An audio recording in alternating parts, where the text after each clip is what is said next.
CM Revanth Reddy తెలంగాణలో బీజేపీని అడుగు పెట్టనియనని అంటున్నారని సొంత జిల్లాలో బీజేపీ ఎంపీ గెలవడంతో పాటు కామారెడ్డిలో ఊడగొట్టింది బీజేపీ కాదా అని ఎంపీ రఘునందన్ రావు ప్రశ్నించారు.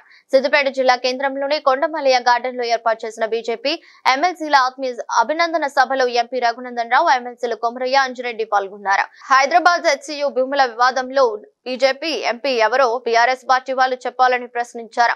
రాబోయే స్థానిక సంస్థల ఎన్నికల్లో సిద్దిపేట, దుబ్బాక మున్సిపాలిటీలను కైవసం చేసుకుంటామని ధీమా వ్యక్తం చేశారు.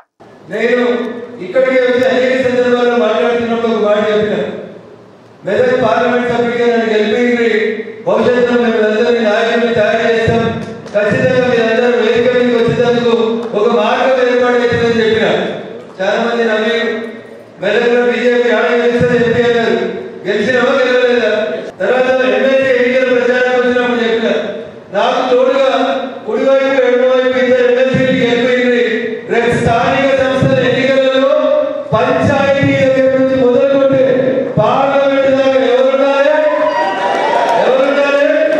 కాజాయి నెల ఉండాలని చెప్పిన నాకు తెలిసి ఎప్పుడు ఎన్నికలు వచ్చినా ఏ ఎన్నికలు వచ్చినా రేపు సిద్దిపేట మున్సిపల్ చైర్మన్ గా స్టేజ్ మీద కూర్చోవాలా సిద్దిపేట మున్సిపాలిటీ సిద్దిపేట జిల్లా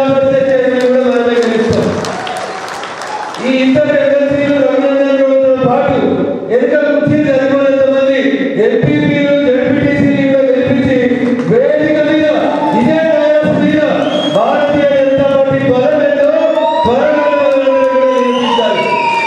నేను మా ఊళ్ళో సర్పంచ్ గెలుస్తా, నేను మా ఊళ్ళో ఎంపీటీసీ గెలుస్తా, నా పార్టీని గెలిపిస్తా అనేటువంటి చేయలేదు.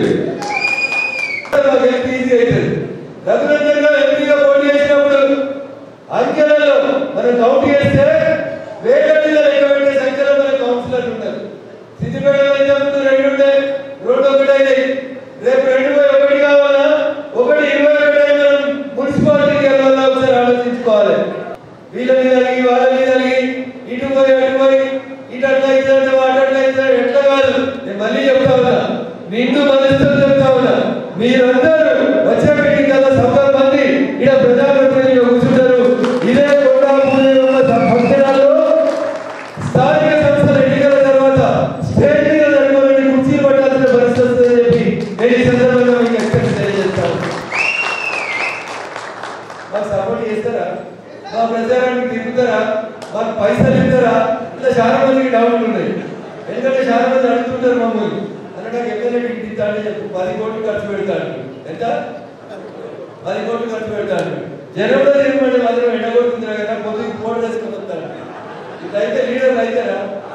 జనానికి ఎప్పుడు కష్టం వస్తే, జనానికి ఎప్పుడు ఇబ్బంది కనబడితే అప్పుడు నువ్వు నిలబడితే ఖచ్చితంగా భవిష్యత్తులో మీ ఊర్లో నువ్వే నాయకుడు అవుతావు.